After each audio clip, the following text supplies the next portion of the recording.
Welcome to Sweet Life Beat Life. We hope this video helps. You start now. Remove grease and loose rust until metal is bright. Sand to give the epoxy mechanical bite. Once done, wipe with solvent and let evaporate. Put on gloves and work in ventilation. Measure the resin and hardener to the manufacturer ratio precisely because the cure depends on it. Mix slowly for a full 2 to 3 minutes, scraping the sides and bottom so unmixed pockets vanish. This first mix controls strength, so be deliberate, do not rush. You now begin application. Brush or syringe a thin first coat so epoxy wets the metal and penetrates pits. Make sure you work within the pot life.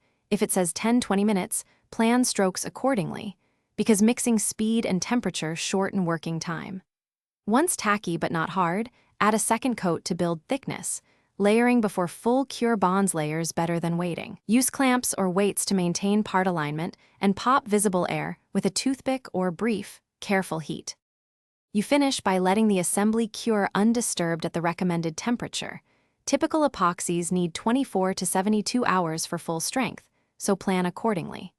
Once cured, trim excess with a razor, then sand from 120 to 320 grit for shaping and 400 plus for final smoothing. You can paint or clear coat afterward.